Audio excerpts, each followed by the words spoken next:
We are in Perek A, Nechemiah chapter 5. We are on page 1847.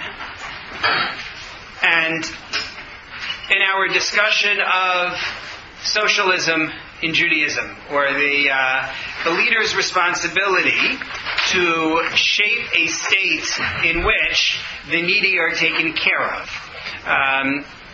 We began the chapter last time by talking about the importance of the nation itself taking care of the vulnerable, and the way that's emphasized repeatedly by the prophets. We singled out Yeshaya, Isaiah as one, but noted that it exists in general as a theme in the prophets. We then talked about the responsibility of the leader to look after the basic needs of the population, and we talked a little bit about both the responsibility of the leader personally to look after the needs of the nation, more like Moshe, as well as the responsibility of the leader to make sure the nation is going to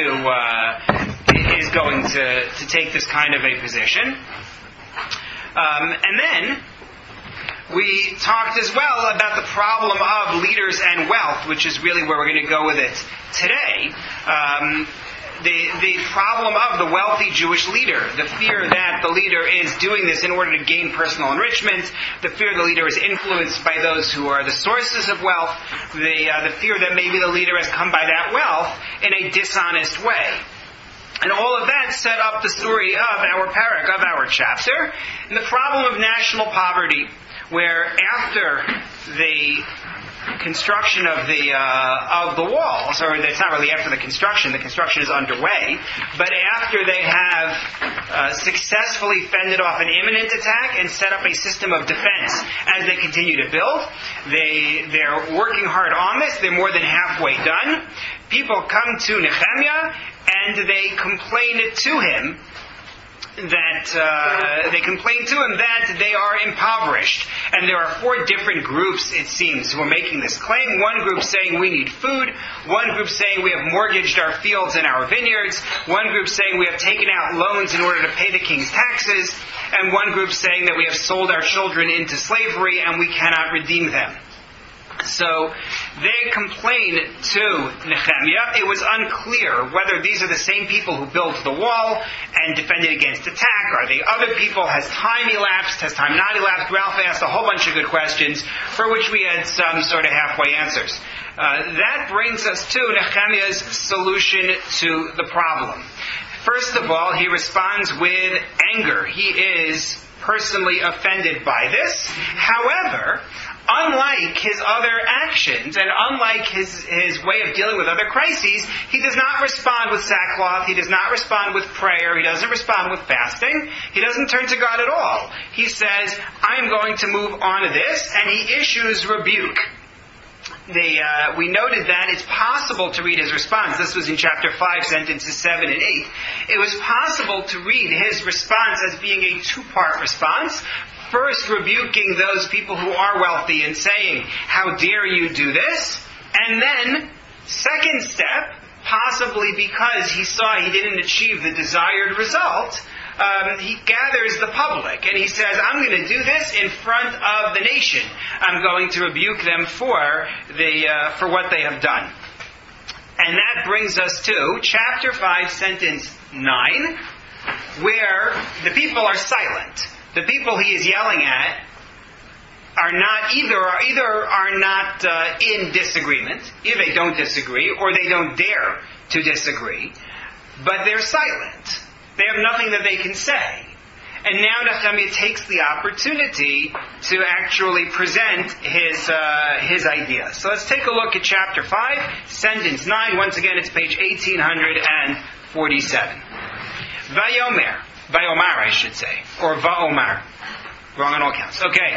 Va'omar. And I said, Lo tov hadavar asher atem osim. What you're doing, it is not good.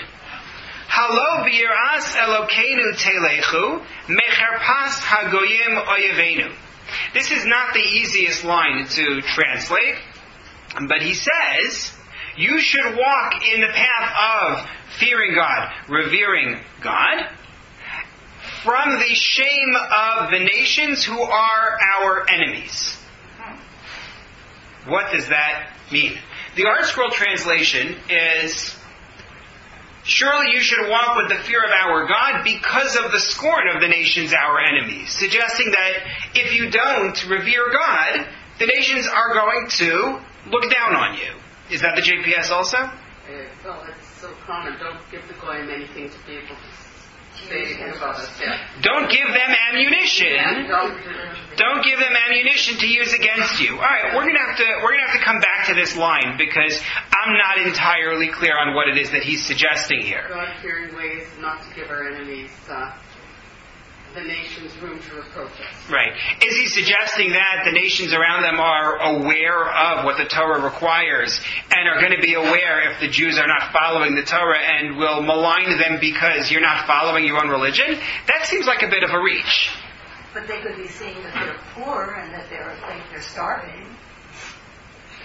They could be seeing, the nations could be seeing that they're starving, and therefore the rebuke is, the shame of the nations will not be because you didn't revere God. The shame of the nations is going to be, look at you, how is it that you could be taking advantage of your own?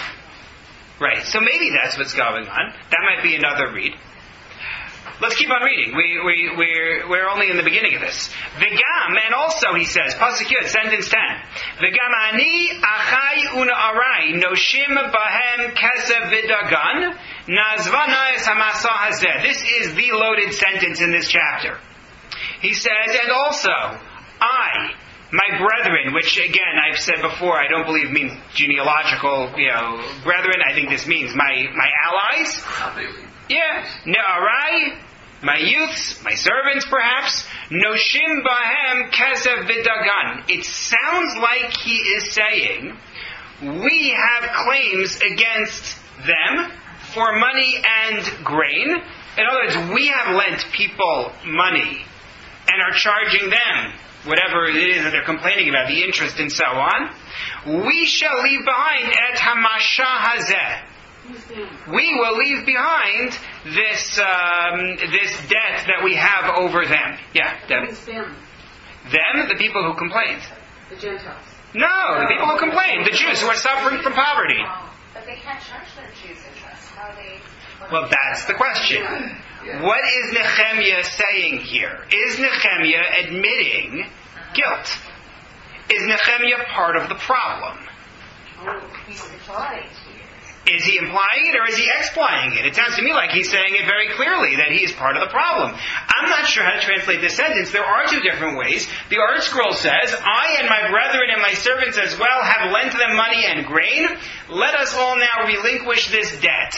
Maybe it's a collective need, just trying to encourage everyone else to do it. I and my brethren. That doesn't sound like it. Maybe he and his brother actually did do that, but from Persia. In other words, his brother came to complain and things like that. So, but maybe he had some relation, monetary. But if he believes that this is wrong, if he believes that it is wrong to hold such debts over your brethren, why did he do that? Yeah. There's an interesting comment to your. No, don't go into comments yet. We're not. We're in text and translation. We're not. We're building. Translation. Right now, we're just questioning. We're not yet ready to answer. Doesn't it depend who he's speaking to? And if he's speaking to the wealthy and the powerful, then he's one of them, and he's telling them we have to change our ways. But did he do this or didn't he do it? You're saying that he didn't do it. He's just saying we because he's addressing the powerful. He's not talking about himself. But he said ani. What exactly is noshe? I've forgotten what it is. So a noshe is a holder of debts over others. When the Torah talks about lending somebody else money, it says lo tiya lo kinoshe. You should not approach him as somebody who holds a claim over other people. And in the context here, the way we've been using the term masha and noshe since the complaint that was issued in the beginning of the chapter is that the creditors have it's a range of complaints, right? One complaint is that they hold our fields and vineyards. We have mortgaged our fields and vineyards to them. Another claim is that the creditors have actually bought the children of the debtors as slaves. Now, he doesn't say I did that. right? He just says, I lent them money, I lent them grain, and I'm holding this, not I gave it as a gift and it's tzedakah, but I'm expecting payment back, and now we should abandon this claim. Yeah, wish. So maybe he did something like Rav Kook on Shemitah Yeah. at the beginning of the century. What do you mean? According to those people who say that Rav Kook's liberalness on Shemitah was a harat shah for the time and was needed. Whether we agree with that or not, the idea that Because at that time they starve. couldn't, from a mercantile point of view, survive without. But what's the connection to this? I'm missing the link. I understand what you're saying about Shemitah. I mean, Rav Kook, it is true, supported the Heter Mechira, the idea that farmers could sell their land to non-Jews for a period of a couple of years, including the Shemitah year, and therefore that would permit certain types of work to be done on that land during the Shemitah year. But how does that connect here? What he's doing here is the opposite. He's a machmir. He's being strict. He's coming to the wealthy and saying, you lent people money, and now I want you to forgive those debts. No, right, but He's being stricter, not more lenient. He's explaining why was it okay to give debts. It was only because of very extraordinary circumstances. And now I want you to give up those debts. Oh, so wait a second. So what you're suggesting is that he had initially permitted And participated. and even participated in lending that would otherwise be inappropriate. Yes. So you're saying, wait a second, hang on. Now, Hang on, it's slow. I'm not as quick. Crisis, you have to do otherwise. You're suggesting that initially he had permitted and engaged in loans charging interest because otherwise there would be no credit. Right. Very similar to what we have, the based in for interest. You're talking about a heter iska. So you're suggesting that he had engaged in loans that involved interest when he felt that was the best way to make sure there would be credit, and that now he realizes that that's actually created a disaster, and so he is now saying, all those loans I permitted you to engage in, actually you have to just forgive that. Forget that ever happened, forget that you owed the money because it didn't work out the way I planned. How else? Then I would just say Iker Chasim and HaSefer. We're missing an awful lot of detail. In other words, he would have to say that. How else would Ordinary mercantile stuff, because it was just what was done. But that's what I was asking, what is nosheh precisely? Is it lending or is it expecting interest? No. Nosheh is what you said first. It is lending. It is not about charging interest. He might have been guilty of being too busy being a leader to realize the repercussions of people owing money and the fact that they had no money to give back. Lending money is not a crime. Correct. But it's a nice thing to do, actually. Correct. And maybe he didn't realize that. And the answer may well be that he lent, but not in the way that they were complaining about. It could be he lent without charging interest. It could be that he lent without taking children as slaves and without taking possession of people's fields.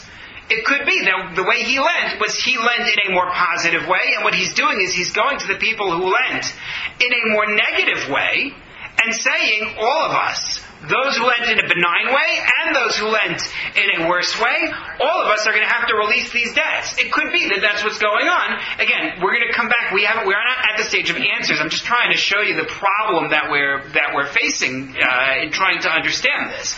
Ralph. Well, how else would he have got the labor necessary in order to rebuild the walls and the defenses? Nowhere. So he hired labor and offered them this money that presumably they would be able to pay back once this was completed, and they could go back to their... Right. So that's a remarkable idea, right? That was how you got the labor for the walls. The problem is it's not borne out in the story. Meaning nowhere did we see any reference to people being put to work. If anything, we emphasized they worked on their family sections and they all chimed in and they brought this one, maybe daughters, maybe villages outside, unclear. There was never any reference to connecting this connecting the wall work to fulfilling obligations. It would be a great way to do it. I would recommend it, but it's not. They didn't see it doesn't as seem to God's fit. work. Why should they do it for free? But they did see it as God's work. That's the point. Then they wouldn't complain. And they didn't complain about the wall. These are people who are not complaining about the wall. They're saying, it's as though you could read chapter 5 as though chapters 3 and 4 never existed. There's no mention of the wall in this conversation. It's like it's a separate story. That's why we asked the question last time about whether time had elapsed. Are these the same people? Are these different people? They don't discuss the wall at all. Here in this chapter, it's not even on their agenda. So, And they're different people altogether. So right now what we have, and that's part of what we asked. It also doesn't say that those who lent the money took the children as slaves. It's just possible that they had to. They were demanding repayment, which was wrong. If you go back to sentence 5, that's where we had the indication that in fact the children were being taken as slaves. But they might have sold them as slaves, and in order to pay back, in order to get money to pay back. Yeah.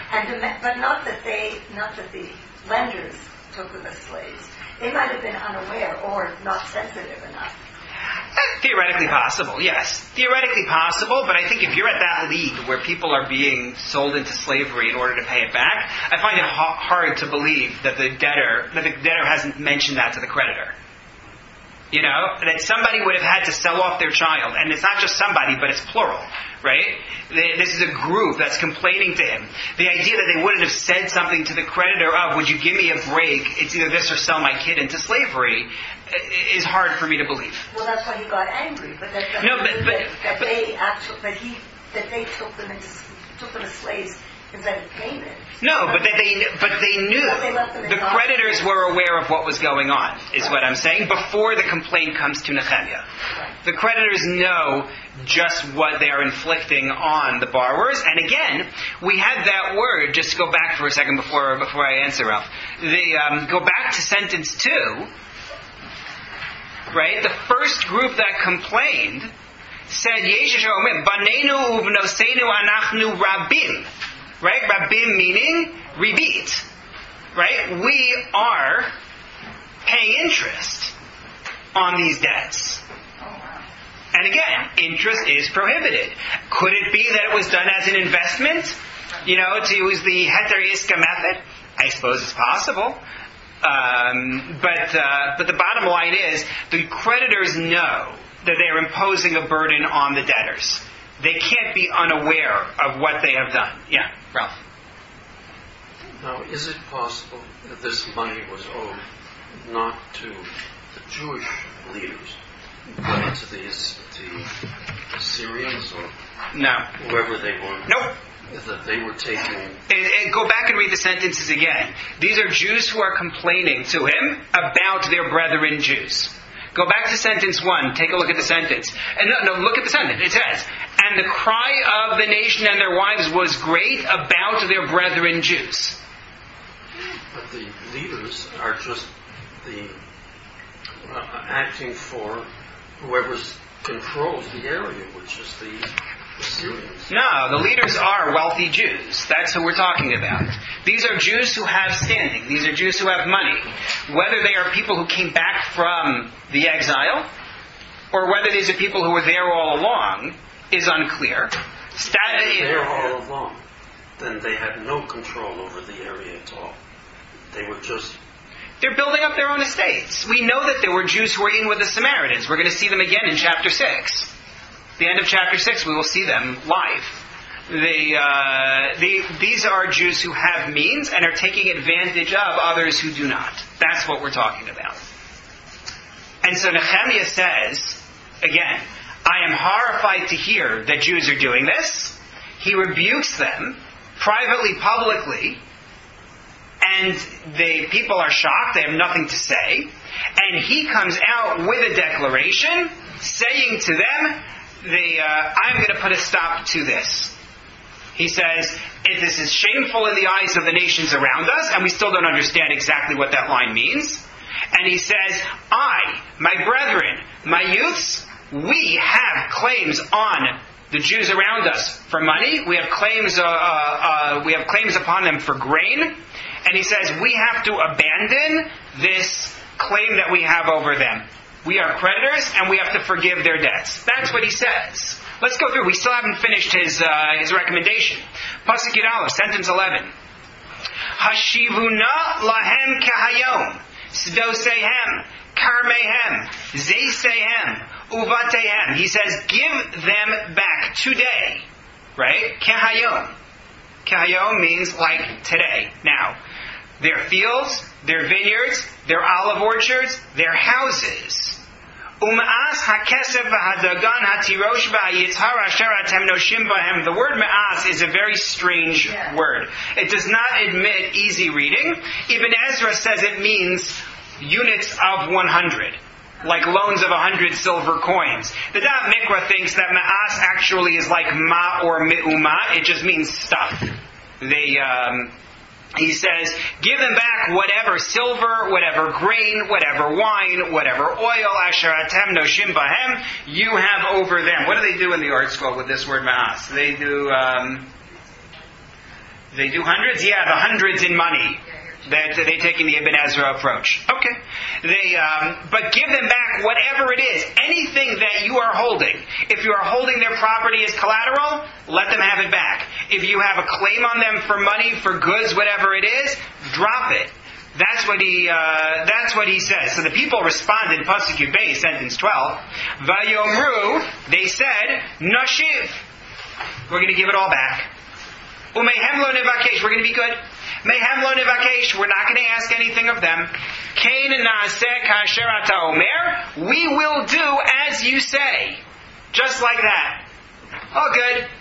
Again, keep in mind the story that I brought you last time. The only precedent I know of in Tanakh for this, when Tzidkiyahu turns to the people who are holding other Jews as slaves, and he says, it's time for you to release your slaves. And what happened then? What was the story? Make you read Yirmiyahu all over again. Right, they released the slaves, and then they took them back. So look what Nechemiah does. Whether he's aware of that story or not, I can't say. Sounds like he is. Vayakros HaKohanim, I called the Kohanim. V'ash bi'aim, and I made them swear la'asos kadavar hazeh, to do like this. In other words, it's not enough that they said they're going to do it. I want you to swear. Now, parenthetical question, which we're not going to answer right now. Why Kohanim? What's with the Kohanim? They're corrupted. So he's making the Kohanim swear, you're saying. Are they witnessing it? Sorry? Is it that the Kohanim are leaders and therefore I'm having the Kohanim be the one to administer the oath? Unclear. We have to come back to that. Gam, Pasuk Yud Gimel, sentence 13. At last when I read this Pasuk, I understood something that I learned almost 20 years ago. Gam Chotsni Na'arti. I also shook out my Chotzen. Chotzen is a word we find used in Yeshaya, Perek Memtet. It's the corner of your garment. So, Chotsni Na'arti, I shook out the corner of my garment. Va'omra, and I declared, Kacha yina'er ha'elokim es kol ha'ish asher lo yakim es hadavar hazeh. So may God shake out the person who does not fulfill this matter. Mi beiso umi yigio, from his house and from everything that he has worked for. V'kacha yen na'or varig, this person shall be shaken out and will be empty. End of curse, essentially, right? Vayomru chol hakahal, amen. Everybody answered, amen. Vayahalelu es Hashem, and they praised the Lord. Vayas ha'am kadavar hazeh, and the nation did it. Now, that's not the end of this story. There is more here. But right now, everybody has gone along with Nehemiah's demand. They have said, we are going to release these debts, we're going to give back the collateral, everything will be restored. Okay, there's a lot going on here. We've raised some questions. We clearly still have to discuss the significance of the corner of the garment and what that has to do with anything. Does anybody know what practice Jews have to this day that echoes this? Is it Yom Tov when you turn out your pockets? When do you turn out your pockets on Yom Tov? When? Tashlev. Good. So that was what I learned about almost 20 years ago from a Persian friend of mine. He told me that that's what they do in Iran. Iranian Jews, they at Tashlev, they don't do the breadcrumb thing, like, the Minhag New York. But instead, they shake out the corner of their garment, that gesture, and we're going to see it's linked here. Yeah, but it came from New York. The breadcrumb minhag came from New York. No, actually, interestingly not. Meaning, it's very interesting. That practice of the breadcrumbs, you find it criticized going back to the 1400s. 1300s, 1400s, you find it criticized, and you don't find it that much in the literature afterwards until it resurfaces in the 20th century. There's more to be said about that, not for right now. In any case, going back to the beginning of this story, right? Well, not the beginning of the story, because we read the beginning of the story last time. But Nehemiah's response, he says, "This is terrible, and I'm going to cause you to release your debts." Remember we said last time that Ibn Ezra thinks this is a Shemitah year. Ibn Ezra believes that this is a sabbatical year. Why now does that make sense? You have to release your debts. Right? It made sense when he first was brought, when I mentioned it in the first place, as an explanation for why they're so hungry. Why don't they have produce? The answer is it's a Shemitah year. But it makes even more sense if he's demanding that they release the debts. It mitigates some of the novelty of what Nehemiah is doing. Meaning, if it's not a Shemitah year, then that means he's just walking in and saying, okay, all that money people owe you, forget about it. The credit you extended, forget about it. And that's a hard pill to swallow.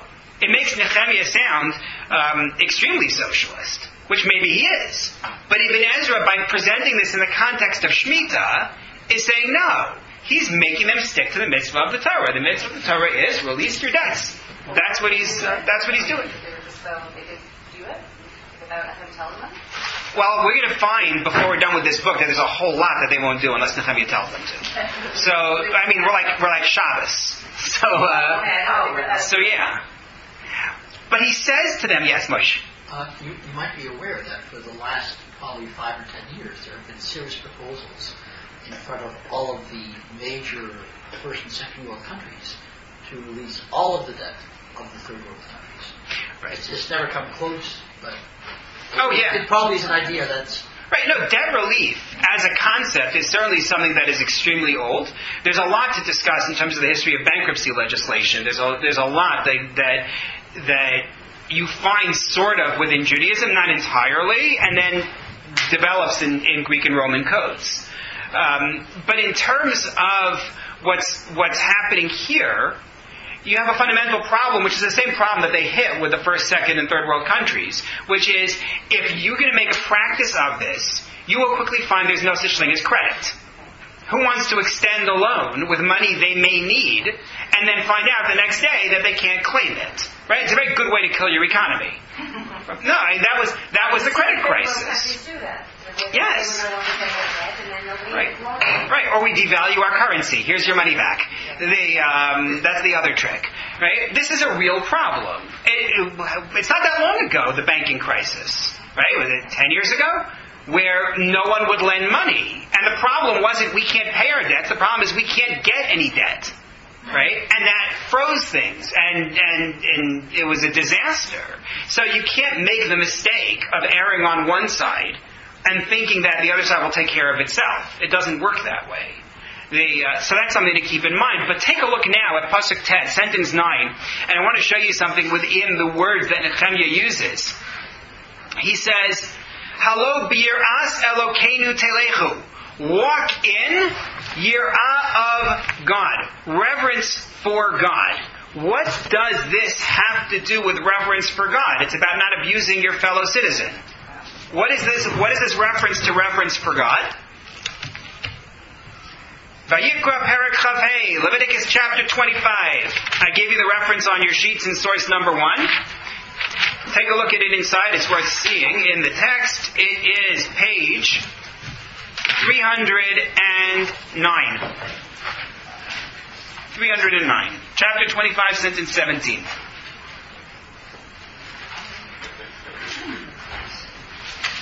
This is the mitzvah of... Verse what? Leviticus 9? No, not Leviticus 9. 25. You see it. Take a look at source number 1 on your sheet. That's where I gave you the reference.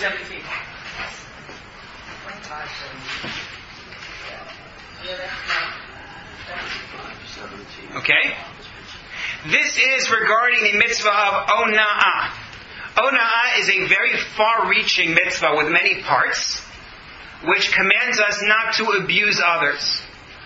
Aleph Vav Nun can be a reference to corruption, but it also be a reference to strength. Right? Kochi v'reishit oni. Right? Regarding Reuven.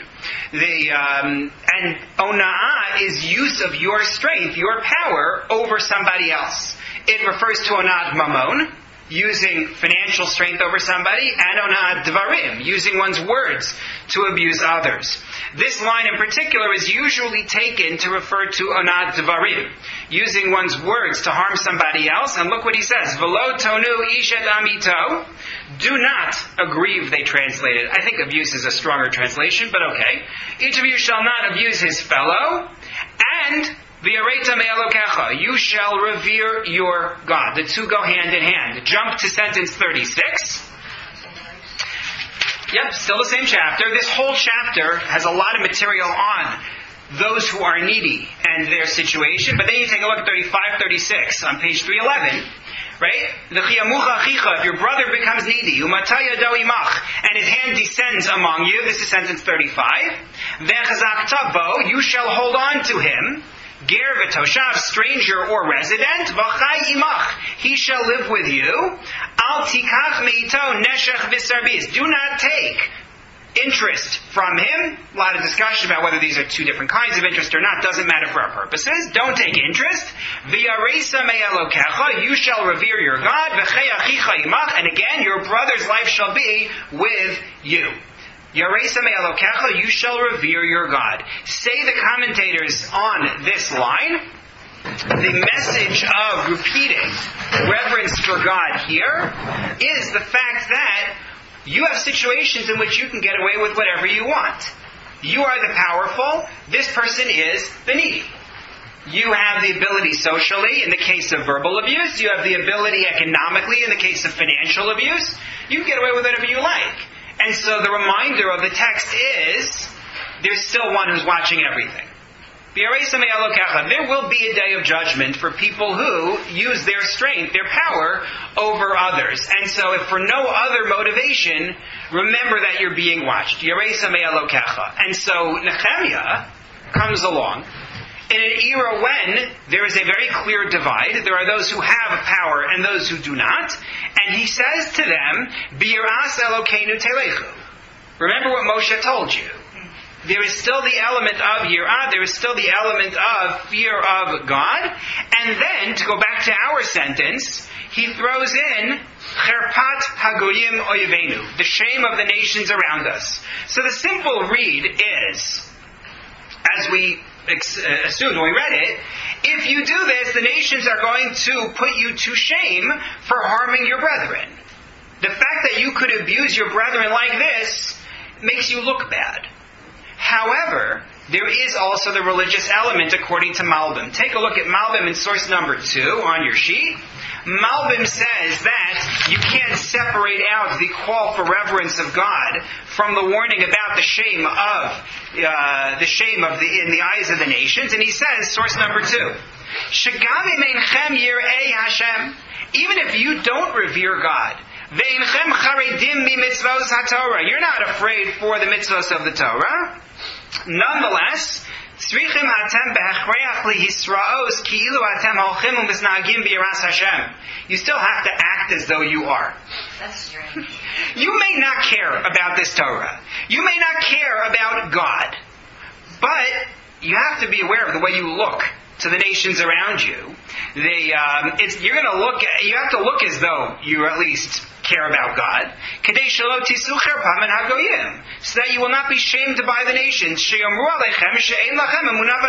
going to say that you don't care. They're going to say that you don't follow the laws of your own faith. V'shatem menatei Hashem, that you blaspheme against God. Shebazeh yicharfu eschem. They will shame you, even if you don't feel that shame you're on your own. There's no mention of Chilul Hashem. There's another twist to it. Right, this is chilul of yourself. Yeah. This chilul of yourself. Don't you have any self-respect? When they see that you don't care about your own religion, doesn't that bother you? Someone emailed me this week, my weekly email that I sent out on Thursday morning. So 2 weeks ago I sent it out about cell phone use in shul. And cell phones ringing in shul. And then last week about people who learn from Torah sheets in shul.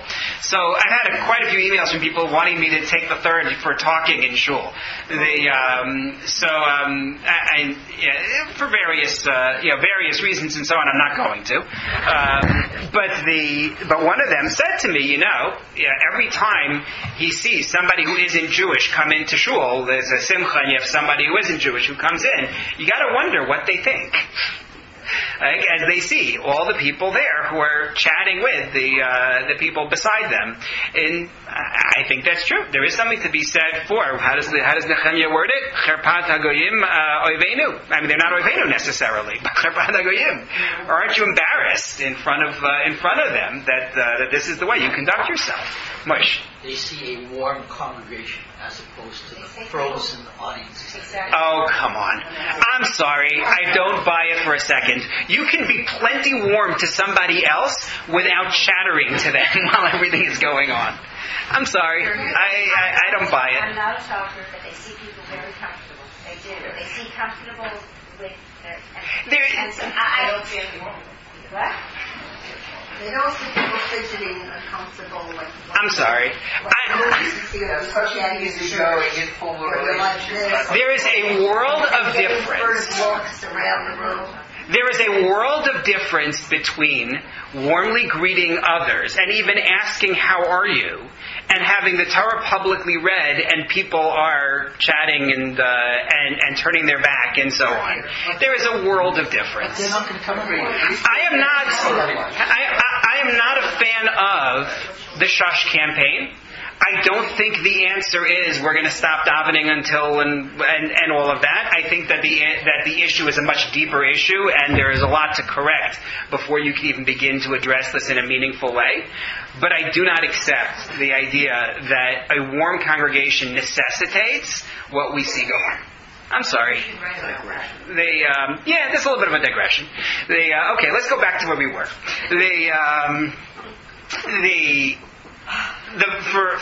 For this, in terms of this, the nations will shame you, says Malbim, not only shame you for harming your brethren, which I think is the simple reading of the sentence, but also they're going to shame you because they're going to say, what religion is this, if this is what you would do?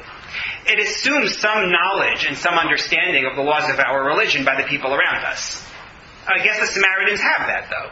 Right? The Samaritans do know, because they learned it. Right? Maybe from there. Okay.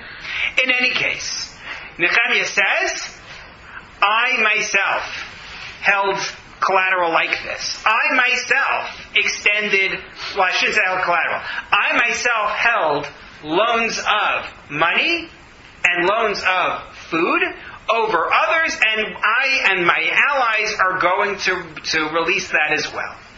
Is he really saying that he did this? Is Nechemiah guilty also of this? So, we already debated this a little bit. I'll float a couple of points. First of all, the Da'at Mikra does not think so. The Da'at Mikra reads this the other way around. I'm going to quote you. I didn't rewrite it on the sheet because it's well, you'll see. He says, bitmiha. What does the word bitmiha mean? Surprise. With surprise. Nechemiah is asking a question in his shock. Have we done this? He says, have we been the ones to do it? Nechemiah balachazek es dvarav bazeh she'ein hu na'ed doresh bilvad. He says, Nechemiah wants to strengthen his words. He's saying, I am not simply na'ed doresh. Right? We have that phrase in the Gemara, na'ed doresh, na'ed mekayim. He's not simply speaking nicely about what you should do. Ein hem noshim bahem. They are not making claims on others. Einam govim mehem machmas dochkam. They are not collecting from others when others are in need. And in fact, we're going to see at the end of the perek, Nechemiah is going to say, I never do this to anybody. I never demand anything from anybody. I don't take the things that I have a right to take. According to the Da'at Mikra's read, Nechemiah is saying, I've never done this. That's Da'at Mikra. Everybody else on this, Rashi, Mitzudat David, Malbim, and so on, all assume that that's not what's going on. Rather, what Nechemiah is saying is, I admit it, I held debts over others, and now it's wrong, and I'm going to forgive it. Take a look, for example, at Rashi in source number 3. Af ani v'chaverai noshim bahem mamon. I and my allies, we hold financial debts over them. V'anachnu na'azov v'nimchol lahem kol ha'halva'os halalu. And we are going to abandon and forgive all of these debts. Does that mean that Nechemiah was a bad guy? So Gita had a comment she wanted to read from her. It was here. Nechemiah confesses to a shame and the blame. Though he was not extortionate, he had in principle committed a wrong. And he was not what? Extortionate. Oh, exonerated. Oh, extortionate. He was not extortionate. Okay. Yeah, he didn't overdo it. So he wasn't extortionate, we assume, we'd like to think. Who is he quoting? Who knows? Who is he quoting, or is that his own? Here it doesn't say. His brother were guilty and he accepted responsibility. It was a frank admission which must have disarmed opposition. Okay. Alina, you were going to say? Well, we just read it was called Neshach Beribid, right? Neshach and Tarbid, right? Is Nashim from Neshach? Like, is that right. So right. Either trust, or does it not, Right. It seems to be a separate word. It doesn't seem to be from the same word. Yeah. So what I think is actually going on is, number one, along the lines of Rashi, Mitzudat, David, Malbim, yes, he is lending. I don't read it the way the Da'at Mikra reads it. I understand that the end of the chapter makes it sound like Nechemiah went out of his way to be positive financially with others and not to take, but I think this sentence is not meant that way. This sentence is meant as, you bet, we held debts over others. However, I don't think, and this I think Janine was going to say also before, I don't think that holding a debt is in of itself criminal, just the opposite. The Torah emphasizes repeatedly that loans are tzedakah and are meant to be viewed as tzedakah. The primary role of a loan within the Torah is a way to provide capital for somebody else so that they will be able to farm their field, invest in merchandise, whatever it is, and then they'll pay you back. And the proof of it is, if you look in the Torah, particularly Parshas Re'eh, which is the major section that deals with tzedakah, Parshas Bahar, which we read, Vayikra 25, and then again in the Parsha of Re'eh, you find the statement of, when your brother falls, when your brother is weak, you shall lend to him. You shall lend to him that which he is lacking. It doesn't say give him. It says lend to him. The loan is a form of tzedakah, which is why the Gemara goes on at length with attempts in various ways to make sure people will lend. Shalotinol delas bifnei lovin, so as not to lock the door before borrowers, is a common refrain in the Gemara. So, for example, letter of the law, if I want to claim a debt that somebody owes me and they deny the debt, I have to have the case heard in front of a court of expert judges with special training. However, they said, we're not going to require that. Because if we require that, then every prospective lender is going to know, if I have an issue here, I'm going to have to go to the big city, I'm going to have to get on their docket, it's going to take forever. And so therefore they said, well, let it be heard in front of 3 regular people as well. You don't require expert judges. That's one example. Another example, letter of the law, the borrower is able to pay back with currency of the most minimal quality. You know, he can pay you back your loan in pennies. But again, if you do that, then the creditor says to himself, what do I want to lend to him for? I don't want to get inferior quality material back. And so therefore they said, you have to pay back with intermediate quality material in order, again, to assure that people will lend. Because the lender is treated, as far as halacha is concerned, as far as the Torah is concerned, as a good guy. you are enabling other people to live, and again, you're doing it interest-free. Right? What's the financial term for an interest-free loan? There's a financial term for it. It's called suicide. Right? Interest-free loans are bad ideas. Yeah. Because what's your best-case scenario? Your best-case scenario, you get paid back on time and without a fight, and you have only lost opportunity cost and inflation. You're never breaking even on a loan. That's not the way it works. And then your nightmare case is they deny the loan ever existed. They go bankrupt and they can't pay you back. Right? Now what do? You're out of luck. So that it's a bad idea to extend loans and not charge interest. The Torah says when you're dealing with your brethren, that's what we expect of you. You have an imperative to put yourself on the line in order to provide that kind of support for others. I think that's what Nechemiah was doing. I don't think Nechemiah is a criminal. I don't think Nechemiah is charging rebate. I don't think he's taking children as slaves. I think what Nechemiah is doing is trying to provide capital, and now he finds himself in a situation in which that's being abused. Because the people who are extending these loans are not adhering to the rules. They're charging interest, as we said in the beginning of the chapter. They are demanding repayment even when it means someone has to sell off their kids. And Nechemiah says, I'm going to put a stop to this because I'm going to demand that everybody forgive their loans, legitimate or otherwise. And my legitimate loans that I extended, I'm going to forgive those as well in order to make this statement. It goes back to what we said last time about the role of the leader when it comes to the finances of the community. It becomes his personal financial responsibility to make sure that the needy are looked after. And that's, I think, what he's doing. I saw a hand or two. I don't know if... no? Okay. Yeah, Janine. Interestingly enough, I understand why you associate Rabbi with rebate, but article just says numerous. Right. When we said it, last week I noted when we read it. I'll go back to my notes on the pasuk that many commentators read Rabbim as we are many. The problem with reading it as many, I think, is the patach under the reish. I think that's why. I think it was Malbim who didn't like that read. I will tell you in a second. Yeah, Malbim was the one who said it's paying rebate. Mitzudat David and others said Rabbim is many.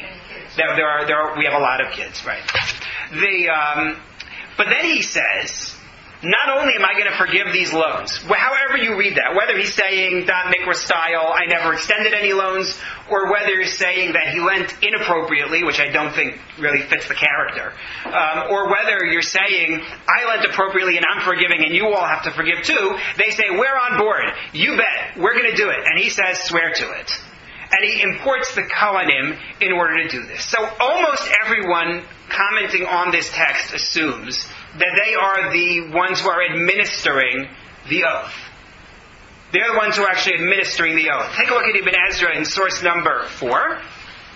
And he tries to provide you a basis for this. A very interesting source.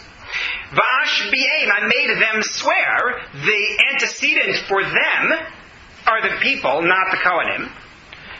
Al Yedei HaKohanim, via the Kohanim. Ki heim hamashpi'im, because they're the ones who administer oaths. Ki inyan, like the pasuk, v'hishbi'a hakohenes ha'isha. The Kohen shall have the woman swear. This is the only case I can think of in the Torah where you have a Kohen administer an oath. It's not like they're the administrators of oaths in general, right? When they have the brachot and kolot, the blessings and the curses, so there, it's unclear who actually, there's a whole discussion of it in the Gemara in Sota about who is administering the oath in that situation. But he says, therefore he called them Akein Kra'am, because they administer the oath, like in the case of Sota. Why is Sota a model for this? When they make the woman swear in Sota, why is that the model for this? I think there is a reason. I don't think it's a random association. I think it's a matter of honor. The issue of Sota is what, if any, honor the woman has. And here too, what these very poor people, we want to give them back their honor or self-respect or dignity. But also the loaner. You don't know whether the loaner is, they have to come clean. I have these loans. And as with the woman, it's not clear what she's done. Right. Interesting. Okay. I would have gone a different way, but so you think it's the honor. I'm trying how the analogy works. In the Sota case, it's the honor of the woman. You're saying? Because the way it reads, the man is actually pretty... The man is making an allegation, and she's responding to the allegation by going through this. We discussed that the last year or the year before. I'm not going through that all over again. No, trial by ordeal. It was an EO. That's what we did. Medrash about the tearing up of Hashem's name. That we have to do it for this reason. Correct. Maybe if she's in the right, she's rewarded at the end. She is. So right. Here, you will eventually get your money back. It's a little far-fetched. Maybe he's assuming that they lent improperly, so maybe they have to clear themselves, just like the woman had to clear herself, that they really did not lend improperly. Right. I think that that's on track, but specifically because the impropriety is disloyalty to someone. Right? In other words, the argument with the woman is that there has been disloyalty to her pact with her husband, and the argument in the case of the loan is that these people have been disloyal to their nation. You have been disloyal to your nation. Remember, that's something that we saw already in Malachi, and Ezra brought it up in the discussion about the intermarriages. The idea that it's an offense against your nation for you to take advantage of your fellow. And I think that's the allegation here, is that they, the lenders, are like the Sotah. That's the way I would see it. Makes Nechemiah a genius, because he can use both your argument and my argument.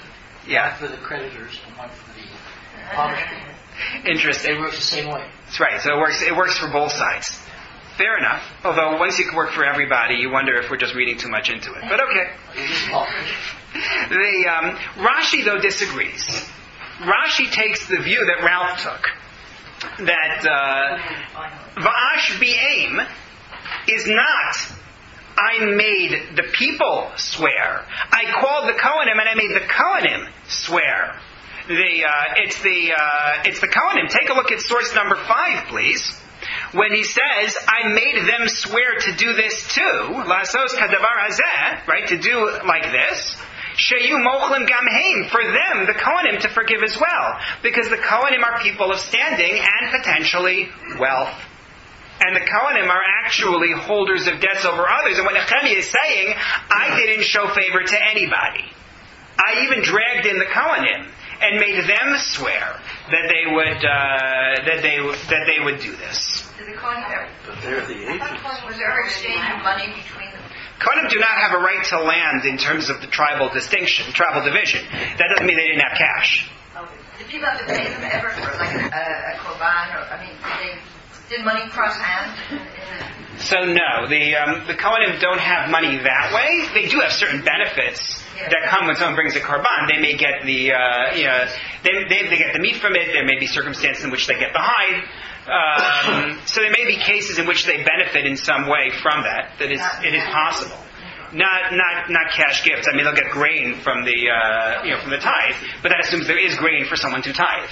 And we're going to see later on in Nechemiah that the people were not tithing. That's one of the problems that they run into. So how do they have anything to lend? Right. And the answer may well be that their standing as Kohanim somehow gave them an in with people. Maybe that's how they got it. I don't know. No.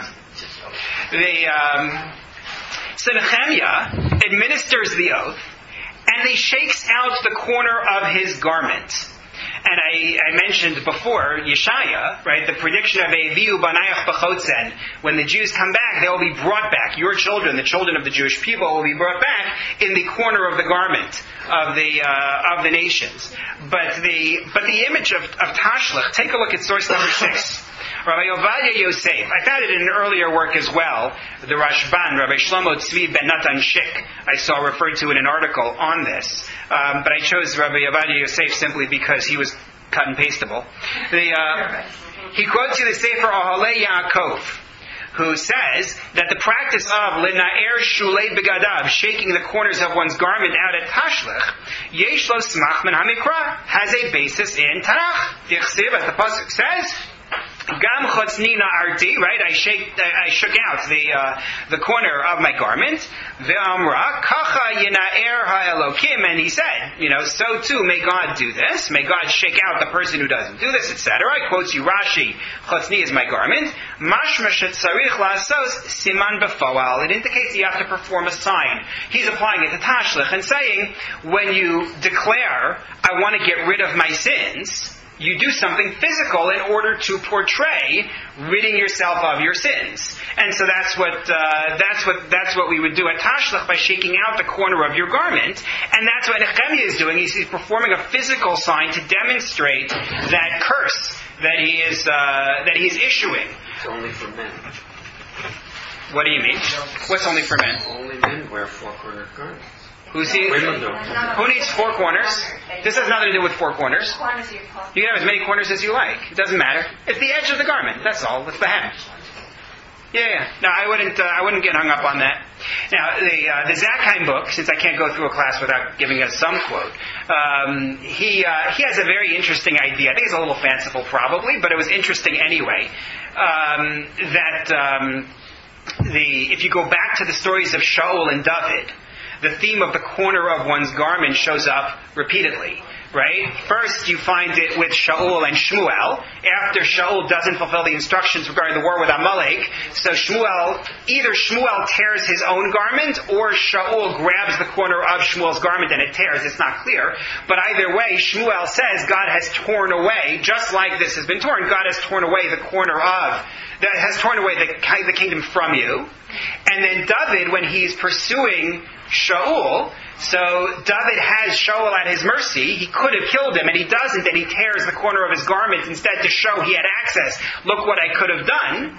And then the Midrash connects that to the beginning of the book of Malachim, in which David is not able to be warmed by his clothing. And they say it's a punishment because of what he did, the act of disrespect to Shaul in tearing Shaul's garment. Whether you can connect that to this, Zakheim thinks that you can. You can show the corner of the garment signifies loss of power when you cut it away. Maybe. But it clearly is a powerful image that he is carrying out, meant to intimidate those people. Now what he's going to do next, which we're not going to do this week obviously, is he's going to defend himself. And that goes back to our introduction to the chapter last week. He has to defend his own wealth to the nation, and that's where we're going to go next, next week. Thank you very much.